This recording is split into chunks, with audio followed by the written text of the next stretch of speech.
దేవుడు మనకు అనుగ్రహించిన ఈ వచనమును చదివినప్పుడు లాస్ట్ లో ఉన్నటువంటి ఒక చక్కటి వచనం ఏమిటంటే, దేవుడు ఒక్కడే దేవుడు తప్ప వేరొక దేవుడు లేడని మీరు ఎరుగుదురు.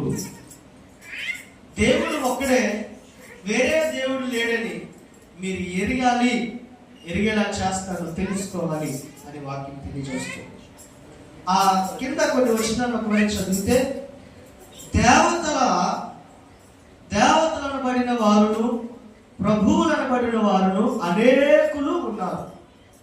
ఆకాశమందైనను భూమి అందైనను భూమి మీదనైనను దేవతలను పడినవి ఉన్నను మనకు ఒక్కడే దేవుడున్నాడు. ఆయన తండ్రి, ఆయన నుండి సమస్తమును కలిగెను, ఆయన నిమిత్తము మనమున్నాము. మరియు మనకు ప్రభు ఒక్కడే, ఆయన యేసుక్రీస్తు.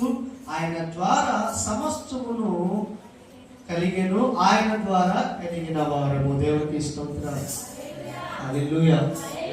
ఈ సమస్తమును కూడా దేవుని ద్వారా మనకు కలిగెను అని వాక్యం తెలియజేస్తుంది. ప్రియులారా గమనించండి, సృష్టి ప్రారంభంలో కొన్ని వచనాలను మనం ఒకవేళ ఆలోచన చేసుకోగలిగితే, దేవాది దేవుడు తన నోటి మాట ద్వారా ఎన్నో విషయాలను మనకు తెలియజేస్తున్నాడు.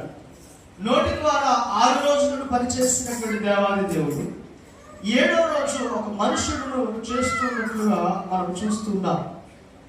ఒకవేళ మనం గమనించుకోవాల్సి వస్తే, ఒక వ్యక్తి ఒక సామ్రాజ్యాన్ని తీసుకొని, లేదంటే ఒక పొలమును తీసుకొని, ఆ పొలము ద్వారా లాభం పొందాలనో లేకపోతే ఆ పొలము ద్వారా ఆశీర్వదించబడాలనో ఒక ప్రయాసను తనను కలిగి ఉంటే, ఒకవేళ వేసినటువంటి ఆ పొలము కాపు కాయాల్సినటువంటి సమయం వచ్చినప్పుడు కాయక యజమానునికి వ్యతిరేకముగా తిరిగినట్లయితే, దేవునికి స్తోత్రం, యజమానునికి వ్యతిరేకముగా తిరిగినట్లయితే, ప్రియులారా గమనించండి, ఈ సృష్టిని నిర్మించినటువంటి దేవాది దేవుడు, ఈ సృష్టిలో సమస్తమును ఏర్పాటు చేసినటువంటి దేవాది దేవుడు, ఈరోజు మనుషులైనటువంటి మనము చేసినటువంటి వ్యక్తిని మర్చిపోతూ ఉన్నాం.